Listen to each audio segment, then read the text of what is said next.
Welcome to another episode of the HealthyCare Podcast, where we literally bring the why back into healthcare.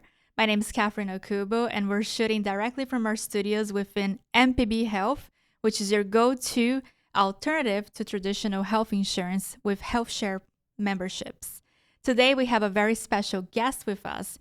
He is Dr. Adam Silver, a board-certified cardiologist, healthcare executive, and founder and CEO of Silverheart Medical Group.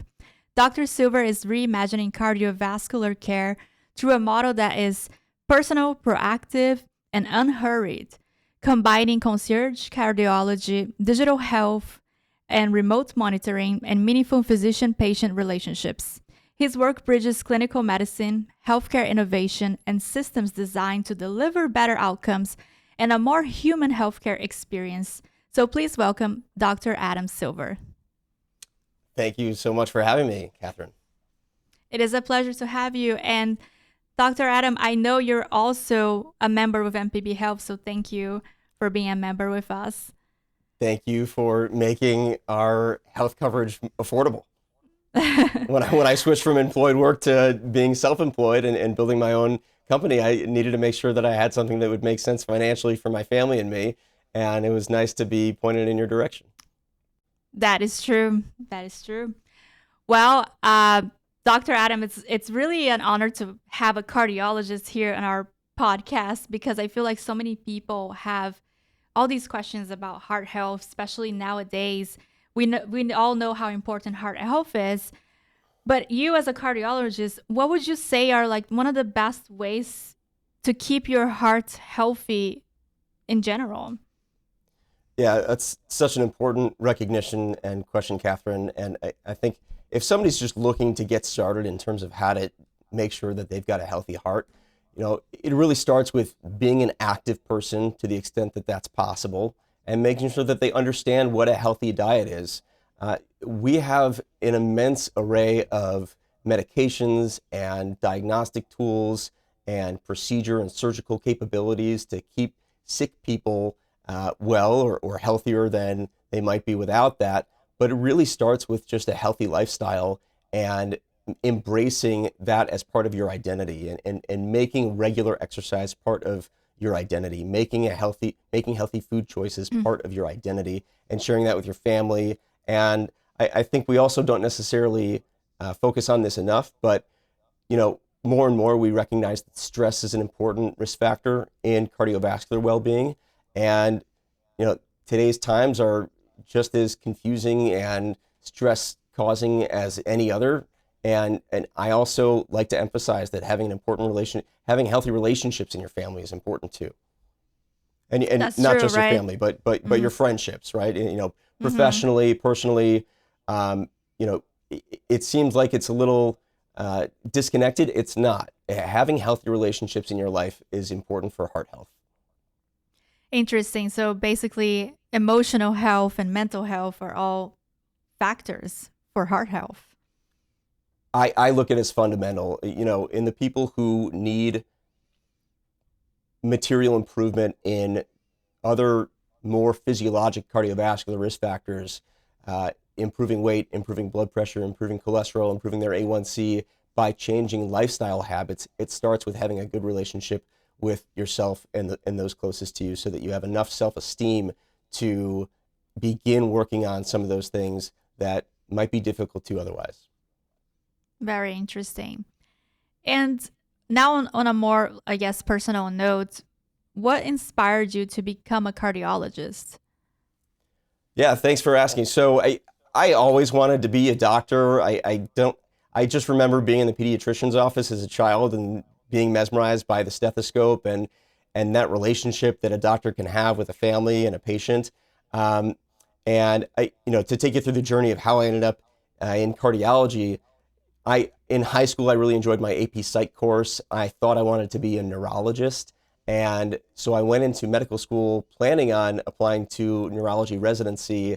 When I went on my neurology rotation, for better or worse, and maybe this was an unfair sample, but I spent 2 weeks in the neuro ICU, and many of the patients were in medically induced comas, and there was no opportunity to form a relationship with the patient who was, and again, probably not a fair representation of what that field is, but in that moment right there for me, it helped me understand that I really need a field where I can have a meaningful relationship with my patient that goes deep and is longitudinal.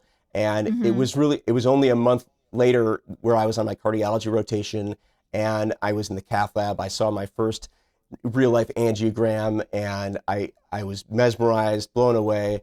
I had maybe more natural relationships, just conversation wise with the attending faculty there. And I thought it was a better personality match. And so that was a pivotal moment where I changed what residency I would apply to. Instead of applying for neurology, I then had to, I realized I had to apply for internal medicine. And I was pretty much set on cardiology the whole way from that point forward, which is necessary. It's important. It's a competitive field. So you do have to get out in front and make sure that you're doing research activities and forming relationships with the faculty. And so it was just the right personality match for me. And the more I learned about the field, the more I realized that there's an excellent breadth of exposure to, everything from primary prevention to critical illness, maybe where somebody's in cardiogenic shock or requiring ECMO and maybe becoming a transplant candidate. So having the opportunity to gain exposure to all of those different clinical depths while also being in a field where I could have a meaningful relationship with the patient and family, that really set it for me through residency, and then there was no looking back. Right. Wow. That's very interesting that you got to have some experience to define what route you wanted to go to, and that you mentioned the relationship was a deciding factor for you, because I think that's something that a lot of Americans complain nowadays, is that they feel like they don't have a relationship with the doctor anymore because it's so rushed, it's so hurried. So that's nice to hear from you as a doctor that that's not the case. Yeah, and I think probably most of my peers wish it were easier to have a relationship with their patients. And we're just in an environment right now where it's very difficult to include that in your career path, depending on what your professional circumstances are. And so it's something that is really important to me. I know it's important to everybody in the community to take steps to restore the sanctity of the relationship between the doctor and the patient. Mm-hmm. Yeah, and it's difficult because you guys are so busy. You have to see so many people at once too. So it's a challenge. Indeed. Yes. And what would you say is one of the biggest misconceptions that people can have about heart health? Yeah, that's a great question, Catherine. I think probably the most common misconception, I would classify it two ways. One is a lot of people think heart disease is a singular event where somebody might be fine until they have a heart attack, or somebody might be fine until they develop clinical symptoms of congestive heart failure or a new heart rhythm abnormality. And what's often underappreciated is how meaningful and valuable it is to focus on the risk factors that lead to those events developing gradually over time, rather than thinking of them as somebody's doing fine, and then all of a sudden they just have that sudden heart attack one day. And that relates to the other dimension that I think of when we're asking what's under-recognized or underappreciated.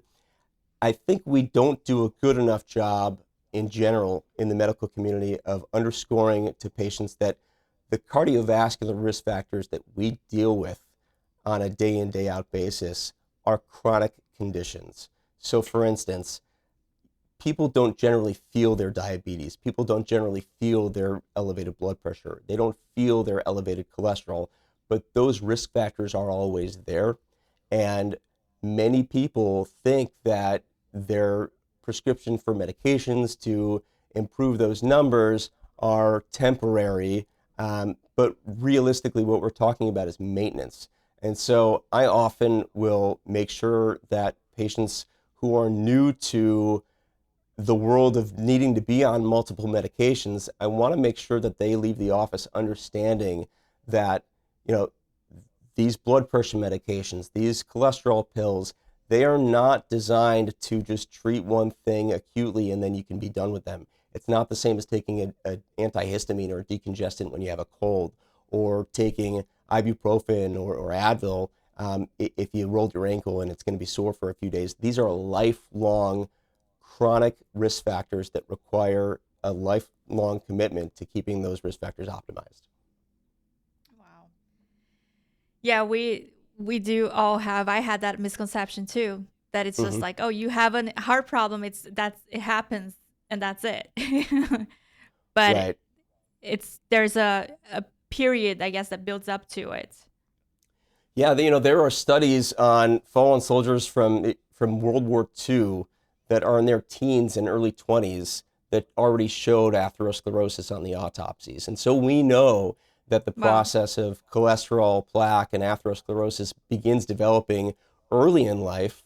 And that's why the latest guidelines of lipid management from the American College of Cardiology and the American Heart Association emphasize early intervention on making sure that somebody's cholesterol profile is well controlled over time, looking at some of those additional risk factors that have come up lately in more recent literature, things like LP little a and ApoB, things that we didn't know to think of before that are risk enhancers for patients beyond just what we would think of as their ordinary cholesterol numbers. When we talk about cholesterol, it's very common that primary care docs may look at a cholesterol profile and say, "Oh, your numbers are fine," but realistically, we know now that what's best is to be fairly aggressive about cholesterol. The guidelines for what a target LDL is, both for primary and secondary prevention, have become more aggressive with this latest guideline. That's not necessarily universally known by primary docs, and so patients should be willing to take it upon themselves to really make sure that it's about recognizing that there's a difference between what's quote unquote common or normal and what's optimal, right? A lot of times people say, "Oh, this is normal." Well, no, sometimes it's not normal. It's just common, and what's normal or optimal is a different number for you. Mm-hmm. That is a good differentiator. And on a more simple terms here, how can someone tell the difference between ordinary chest discomfort and a possible heart emergency? Yeah, that's a really important point for anybody listening to just know in general. Um, you know, when we talk about heart pain, if we're talking specifically about quote unquote angina, which is the discomfort in the chest that comes from poor blood flow to the heart muscle, the medical term for that is ischemia, then typically, uh, again, I say typical because it's what's written in the textbooks and what somebody might see on television is a squeezing, a heaviness, a tightness, or a pressure, often in the center of the chest. It's not necessarily that common that it's quote unquote on the left side of the chest where people think the heart is. Really, the heart is actually centrally oriented within the chest and often provoked by exertion or stress and relieved by rest or stress relief. Um, and really important to think about whether or not those symptoms are accompanied by other concerning signs like excessive sweating or nausea, vomiting, shortness of breath, lightheadedness, feeling like you might pass out, or any concurrent palpitations, sensations in the chest.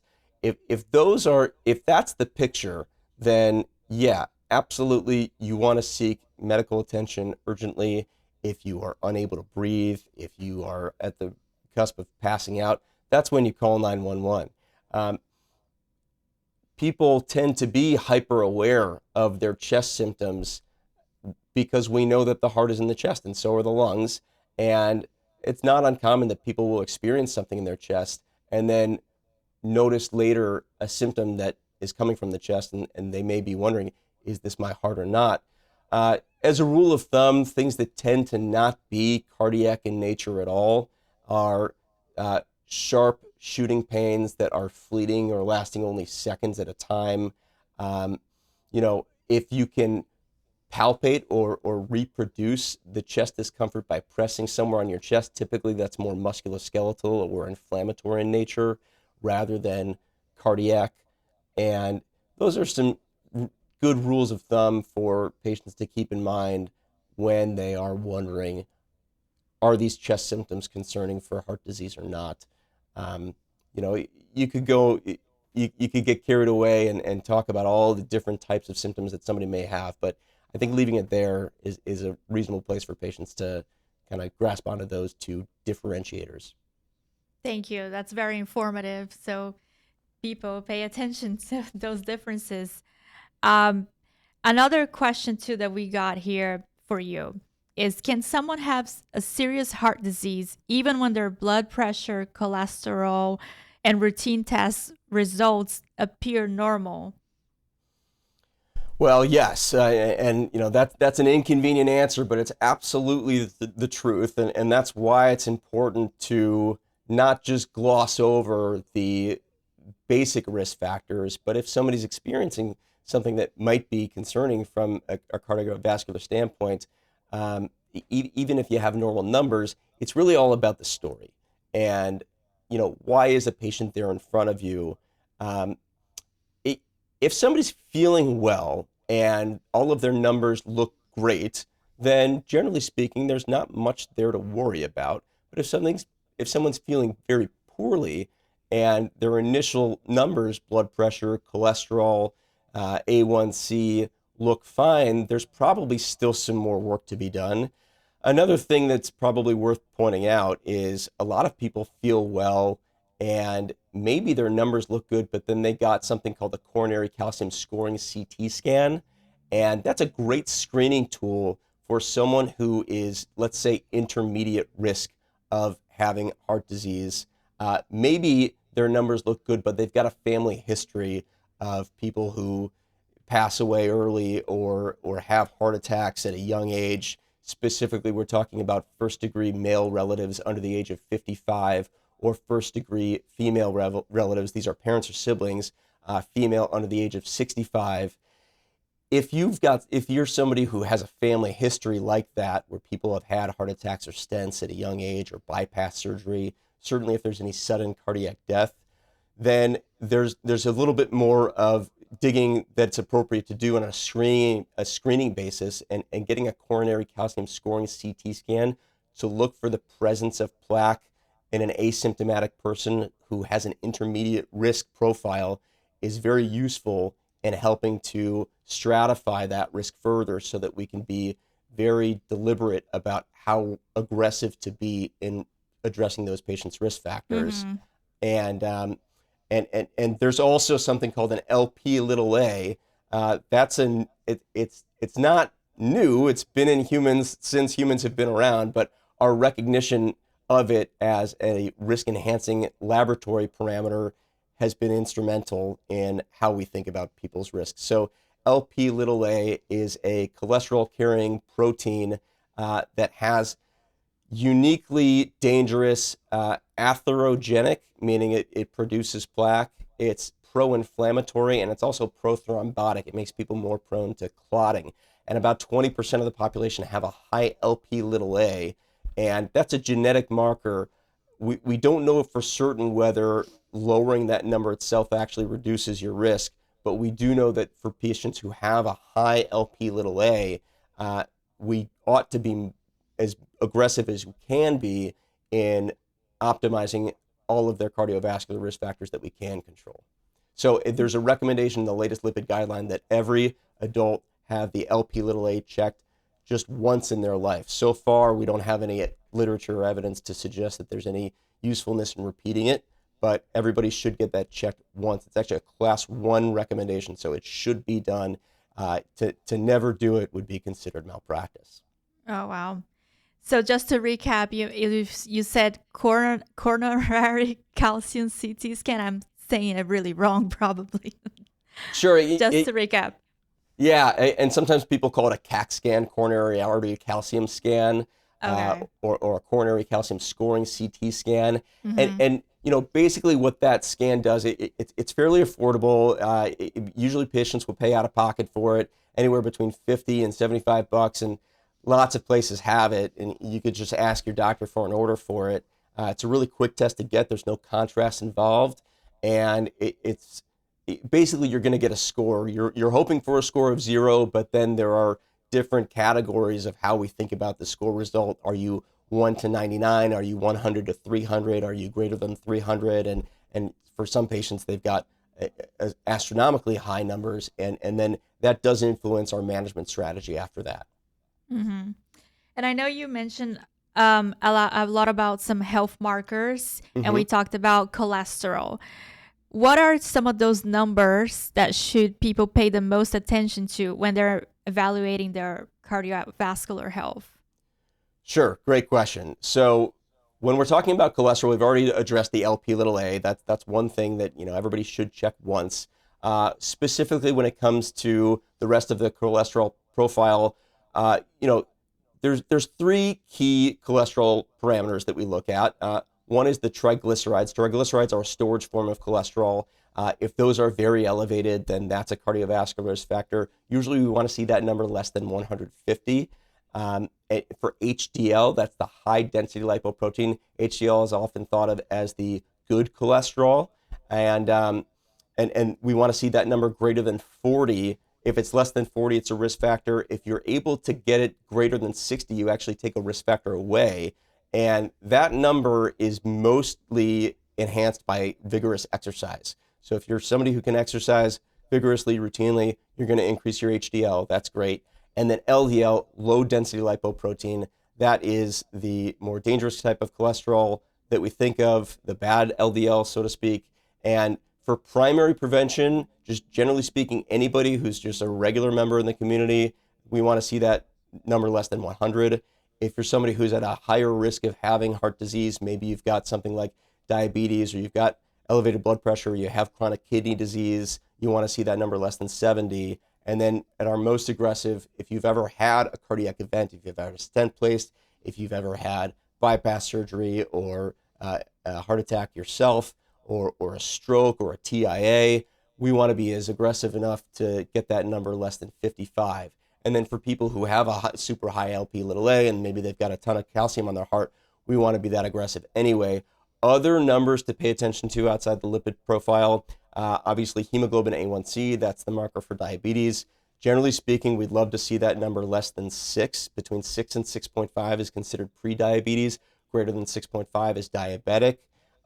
Waist circumference is an important factor, actually. It's not just, yep. So it's not actually just body mass index, which is that's the number, the metric that we use to assess whether or not somebody has obesity.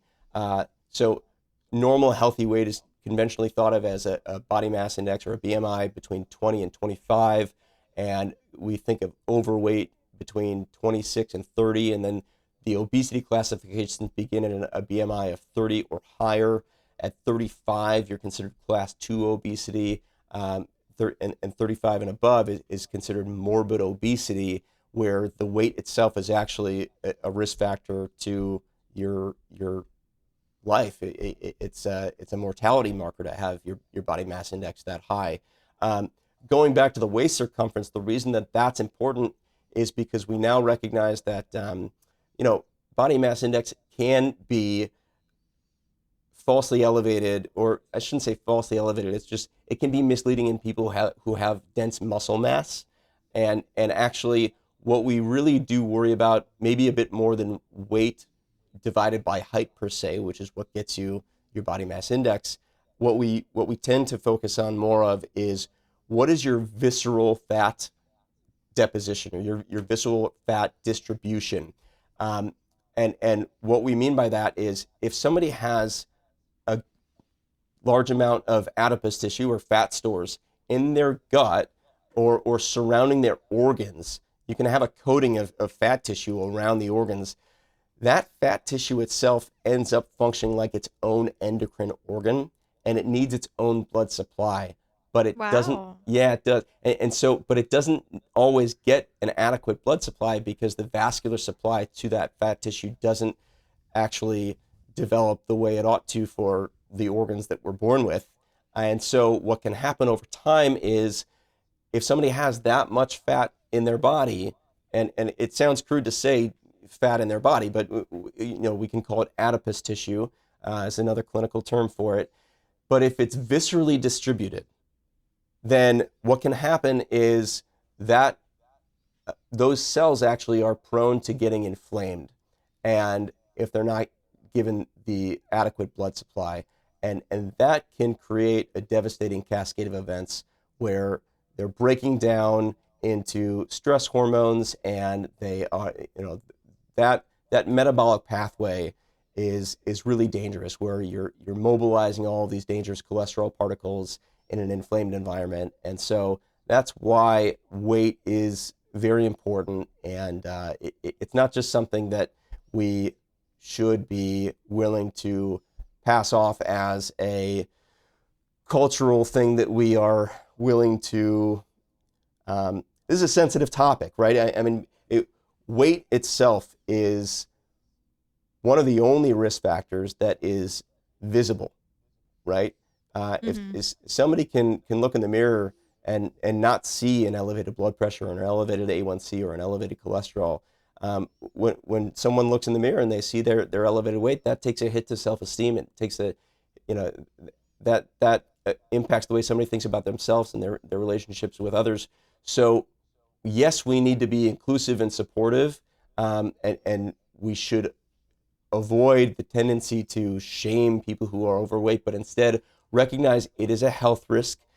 We can't dismiss it and allow patients to feel like it's normal for them. That's not really the right way to do it. The sympathetic and kind thing to do is to help someone develop the tools to treat that. And that may include using novel GLP-1A medications, or the glucagon-like peptide receptor agonists that are coming from the diabetes class of medications, but have made their way into the cardiovascular realm of really effective tools. There's actually studies that show that being on a GLP-1 is actually very effective in reducing the recurrence of heart attack, stroke, kidney disease, hospitalization, or cardiovascular death from those things. And there's also newer literature to show that that class of medications is impactful in primary prevention, making sure those things never happen. So much of what we've been focused on from a primary standpoint deals with all of those cardiometabolic risk factors. And I've probably drone on in response to that question. No, but this was super specific. I love how you answered everything with specific markers, and then the whole explanation about how fat behaves like an organ. That is mind blown. That's shocking. It's a relatively newer understanding, and but it's true, and it impacts the way I talk to patients about it. It impacts the way I think about it, and so yes, I align with your enthusiasm about thinking about it that way. Well, thanks for enlightening us about this. Another question too that we have a lot of questions for you. Sure, I'll try to keep my responses more limited. No, it's not every day that we get to speak to a cardiologist. So I thank you for all your specific responses and how you're adding all these other factors that we don't even realize that's connected. But what are the other type of heart attack symptoms that people commonly overlook, and especially in women? Yeah, that's a really great question. When we think about the typical heart attack symptoms, those aren't hard to think of, right? That's kind of the I'm clutching my chest and now I can barely breathe, and it's kind of what you see in television. That's not really what people ought to be, wondering, oh, can I recognize that or not, right? Traditionally, women have been said to sometimes demonstrate what we would call, quote unquote, atypical symptoms. That terminology has actually fallen out of favor. Women are 50% of the population, so I don't know why the way they may experience chest symptoms or heart attack symptoms would be considered atypical. It's just a different gender, and we should think about it in a different way. It's more common in women than men for heart attack symptoms to present as severe fatigue or severe shortness of breath, perhaps nausea, sometimes pressure or discomfort radiating to the chin or the jaw, or going down or radiating down an arm, sometimes radiating to the back. And these are symptoms that can be fairly subtle. And so it's important for women to self-advocate if they are experiencing those things. I would say that when it comes to an acute heart attack, generally speaking, those symptoms are going to set on abruptly. I do want to take a moment to explain that there's a difference between an acute heart attack, which happens from what we call a plaque rupture event, where there may be a cholesterol plaque that all of a sudden pops inside the lining of the arteries of the heart, versus gradual progressive coronary artery disease where there may be a stenosis or a narrowing of the artery. And there's a difference. When you have a plaque rupture event, that's a sudden acute presentation, versus somebody who may have gradual symptoms while they're exerting themselves. That's a narrowing that may be progressing. And it can be the case that eventually a narrowing or stenosis all of a sudden one day eventually does completely occlude that artery. And those symptoms can be more gradual in nature and more difficult to recognize acutely. But if you look back on it and then you think, oh, well, actually 2 months ago, mom was able to walk through the grocery store without any trouble, and now she's been having really terrible nausea, shortness of breath, and she has to stop all the time. It's possible that something happened that somebody didn't recognize, and it was more gradual than that. Okay, interesting. And I know that we already talked about tests, but at what age should people begin screening for heart disease?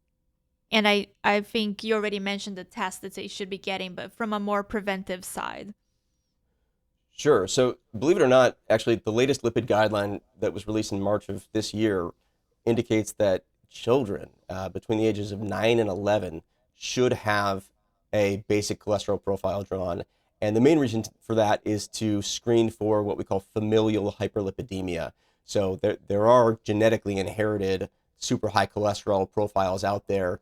And if we do find that early in children, then it makes sense for us to actually begin treating and making sure that those children, as they're coming up through adolescence and early adulthood, are following a very heart healthy diet, and if necessary, starting statin therapy at a young age. Otherwise, generally speaking, by the time you're in your late teens, early 20s, the responsible thing to do is to have an annual visit with your doctor. And when you begin that and you kind of graduate out of pediatric care, it makes sense to check again. And generally speaking, if your cholesterol numbers are where they ought to be, then the guideline will say, okay, if you can repeat those every 3 to 5 years. Doesn't necessarily need to be annual or religious the way we often are checking when by the time the patient meets a cardiologist, right? And how much does family history influence on that cardiovascular risk? And can the healthy habits overcome genetics? Great question. And so my annoying answer is family history affects you as much as family history affects you, right? We are at the mercy of what the DNA tells us in terms of what the basement level of protection is, right? And so part of the screening process is in recognizing what you're up against that you can't control, right? And there are excellent genetic tests out there so for instance, there are polygenic risk scoring tests out there that can tell you if you are at a certain predisposition to developing problems from hyperlipidemia or coronary artery disease.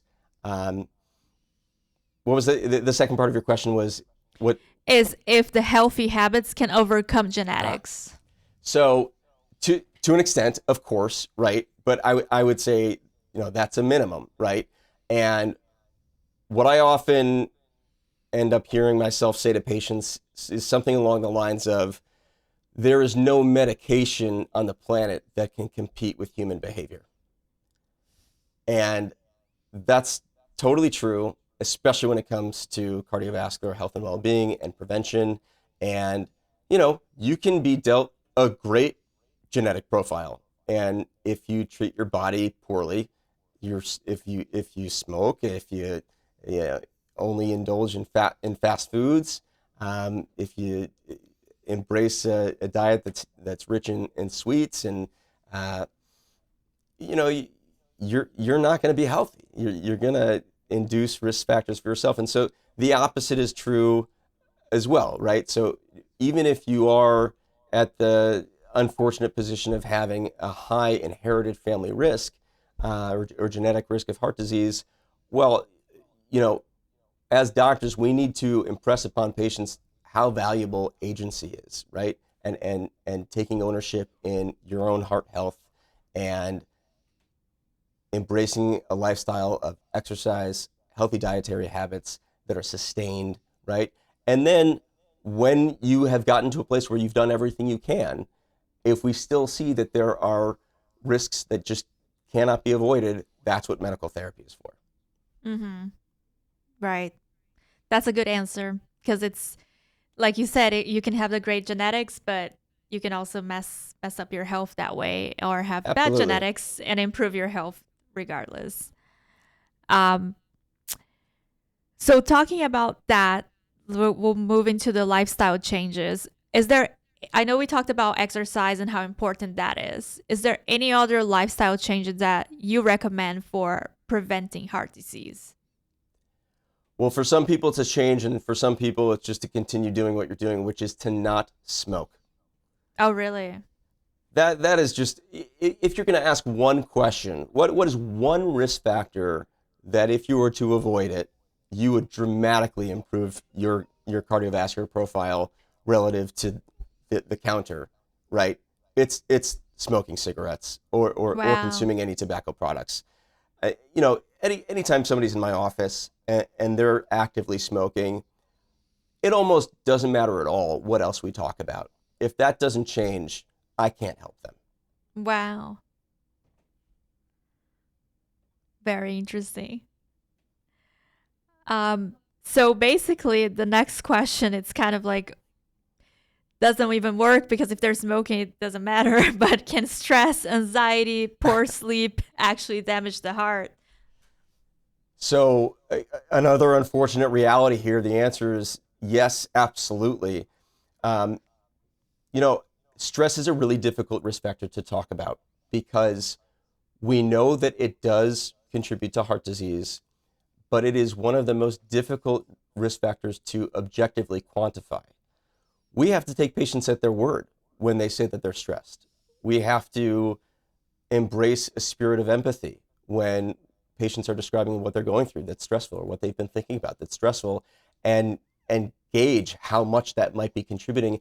And that's really difficult. There's no blood test for that, right? I mean, we could check cortisol, right? But cortisol is a stress hormone that has natural fluctuations throughout the day, depending on the time. It changes depending on what you've eaten or what your recent sleep pattern has been. And so we have to just do our best at helping patients come to an understanding of how important it is to optimize the stress burden in their life. And sometimes that's well outside of somebody's control. And so that's why I'm such a proponent of pairing things like behavioral health therapy, or counseling, social work. These are weird times. Ever since the pandemic, everybody has a good reason, or even before. Being a human is hard, right? Yeah. That's all there. That's whether you're a parent, whether you're a grandparent, whether you're middle-aged and you're in between both, right? We don't get to go home with people and sit at their kitchen table with them and go through their email with them, and open up their mail with them. Like, we don't know what people are really dealing with unless they tell us. And even when they do tell us, we don't necessarily have all the answers to make all of that better. But what we can do is say, look, stress does play a role in influencing your cardiovascular health and well-being. Here are the proven techniques to reduce stress. It relates to exercise, healthy diet, getting proper sleep, and really enforcing the importance and really emphasizing the value of sound relationships in your family, in your personal life. And so I don't shy away from telling people, hey, look, if you've been stressed out because you've got a strained relationship, do what you need to do to make it right. Whether that's apologizing to somebody, whether that's forgiving somebody, whether that's just, calling somebody that that you need to be in touch with. Um, it, it's a holistic human approach to everything, right? That's my philosophy. And so again, recognizing that we don't have an objective way of quantifying stress, but we can connect to each other on a human level and say, hey, let's make sure that we're doing everything we can. That's true. That is true. Now, I know that me and you, we spoke before about Silverheart Medical Group, but for those that are watching us now, can you share with them what is Silverheart Medical Group? What do you guys do and how are you helping people right now? Yeah, thank you very much. So Silverheart Medical Group is a company. It's a practice that I created. It's been present since February of this year. And we are essentially offering three products, three service lines. And let me back up and say that my approach to building this is I want to make the experience of pursuing and delivering healthcare better for both patients and doctors, right? Right now, across the landscape in, I would say, certainly my community, the North Shore of Chicago, and really almost any major urban and suburban population center, a lot of people feel like they're split between either being stuck at the airport on Thanksgiving if they're going to pursue conventional care through insurance-based metrics or insurance-based measures, or that their only other option is to go broke flying private by signing up at the concierge doc.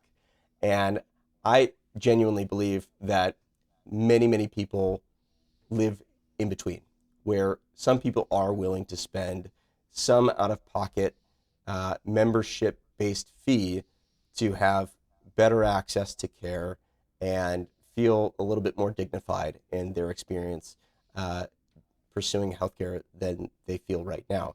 So, I also believe that there's a major patient education gap crisis in this country.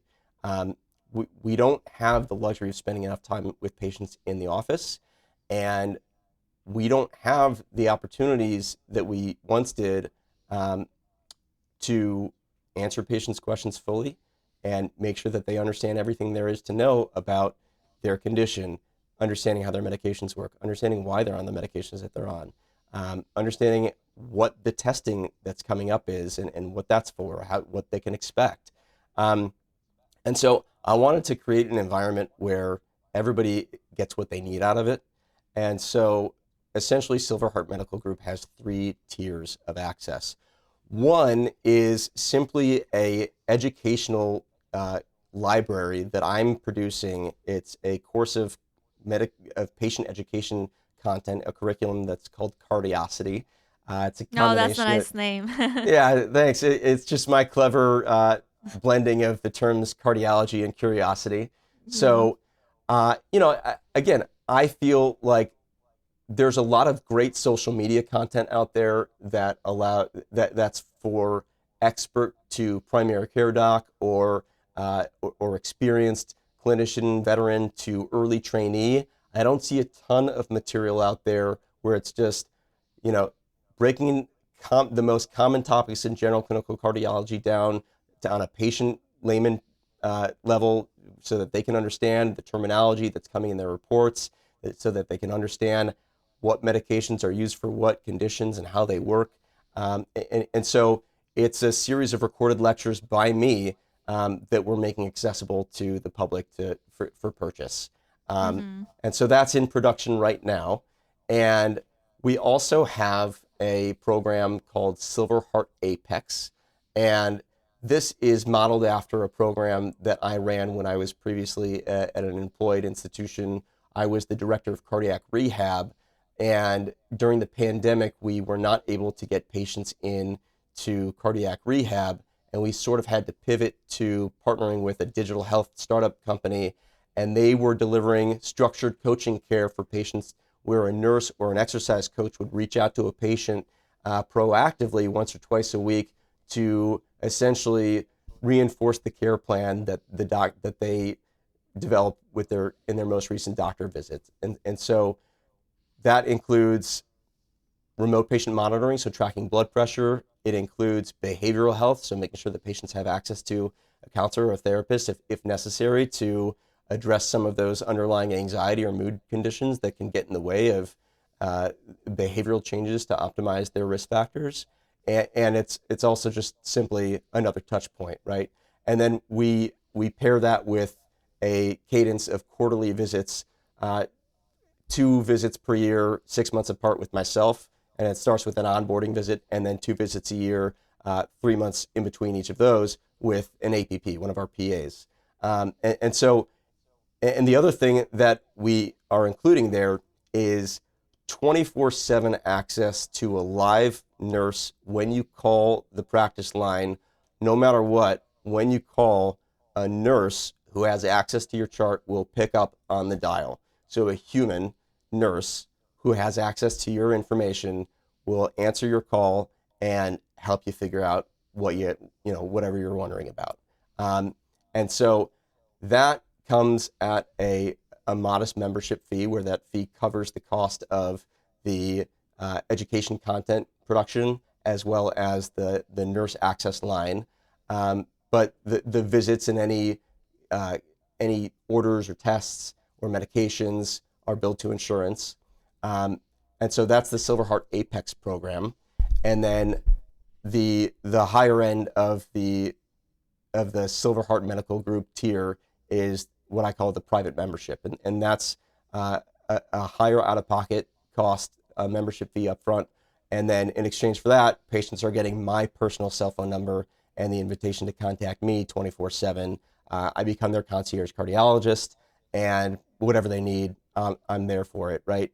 And the philosophy there is essentially, it runs the gamut of what you would imagine, but my main belief is take the worst part of being a patient off of their shoulders. So that really pertains to coordinating their own care. And then instead of being handed orders like, oh, you need a stress test, you need a chest x-ray, you need blood work, and you need this and that done, go figure it out, right? My philosophy is don't leave with a plan, leave with an itinerary. And so whether it's through a telehealth conversation or in person here in the office, I will roll up my sleeves and actually do the patient care coordination for them. And you wouldn't believe the look on people's faces when they see me call someone I know at an institution and say, hey, can I get this person in for a stress test? And then it's on speaker, they're able to pull out their phone, look at their calendar, and then boom, it's scheduled right there and then. And they're just relieved about how easy it is. It really all boils down to, why can't we make consuming or pursuing healthcare as easy on our patients as we would want it to be for our loved ones? And so that's the philosophy there. And I recognize absolutely that these membership fees for private memberships or a concierge type platform, it can be difficult to justify. A lot of patients think, well, I only see my cardiologist twice a year. Why would I pay, X $1,000? That breaks down to a really large amount per visit. But that's not really what it's about. What it's really about is, there will come a time where you need really well coordinated care. And, generally speaking, if you're somebody who can forego a night out with an Uber, we were taking an Uber out to a nice restaurant, and you'd get a couple cocktails with your spouse or something like that, for essentially the cost of giving one of those up a month, right? You don't have to worry about what it's like to experience healthcare. You're going to know that when you call, you're going to get a live nurse who has access to your chart. If you're with the Apex program, you're going to have direct access to me personally. And so, there's three levels, right? One is you're not really a Silverheart patient at all. You're just accessing the cardiosity content. Another is Apex, and all of these are stackable, right? So somebody could participate in just one program, or they could combine any variety of them, right? So somebody could be a Silverheart private member, not do the Apex program, but also still have access to the cardiosity content. Or they could just do a combination of cardiosity and Apex and not pay that extra tier to have my personal line, right? I wanted to create an environment and a program that works for everybody. Yeah. Yeah, I see there's a lot of value in each tier, and especially for somebody that's, handling those more chronic diseases and have already feeling those issues with the heart. I mean, it's so important to have a very good follow up, and especially if they have the ability to have your personal number. I mean, that's worth it right there. Right. And it just depends. It depends on what somebody's looking for, right? I think in reality, for a lot of people, the Apex program alone offers better access than they're experiencing now, and that's at a fraction of the cost of the private membership, right? So it's what you're looking to get out of it, and if you're satisfied with having an APP kind of ingrained in the program, where there's continuity still, right? I mean, I don't want to undersell myself, right? But I also recognize that not everybody is up to spending top dollar for a private membership, concierge type experience. But I think people still deserve an intermediate ground, an intermediate stage program that's a modest membership fee where every time you call, you're going to get a human, not some automated phone tree. Where you're on hold and you're told that you're 19th in line, right? I mean, it's just that part needs to change. And I think once people experience the difference, then they're going to realize, oh yeah, there's no way I'll ever go back, right? Well, that's great to see that, there's people like you out in this healthcare industry that is changing the way that care is being delivered. And it starts by companies like yours, that it's changing that patient and doctor relationship. So that's really nice. How can people find out more about you, or how can they join Silverheart Medical Group? Thank you. Yeah, no, that's it's very humbling to hear you say that. So best way to learn about Silverheart Medical Group is to just go to our website. It's www.silverheartmd.com. You'll see all of the personal information about me, my story. You'll see all of the different products that I've described, written about in detail, and you'll be able to message us. You can also email us at info@silverheartmd.com. And there's a phone number too. Let me pull that up and share that with your audience. So the phone number is 847-378-7268. That gets you directly to Crystal. She's my outstanding administrative assistant, and she's amazing at helping to coordinate with patients and other providers. The other thing I'll say about what's really gratifying when it comes to building a practice and a business or a company like this is that we're able to reach out to patients for sure, just D2C through social media marketing, just like this. But we're also able to partner with other digital or health tech startups, value-based care organizations, so health plans that are in risk-bearing positions where we can sort of demonstrate, hey, we actually have a proven track record of improving blood pressure, A1C, weight, mood and anxiety scores through this exact type of program. Those metrics from my previous institution and my previous role were very compelling. And so that's what gave me the motivation and really convinced me that this is worth rebuilding under my own brand and sharing it with everybody because I really believe in it, and I think it's the right way to address cardiovascular well-being, cardiovascular prevention, and what I would like to call cardiometabolic recovery and wellness. Wow. We can see the passion behind it. So, well, Dr. Adam Silver, this was a great conversation. Thank you so much for sharing all your insights and such valuable information. So thank you for being at the Healthy Care Podcast. It's my absolute pleasure. I'm excited to see what the response is, and also I'm going to start becoming a listener, and I'm a fan of what you've been doing here. So thank you again for having me. Awesome. All right. Thank you. And thank you guys for watching another episode of the Healthy Care Podcast.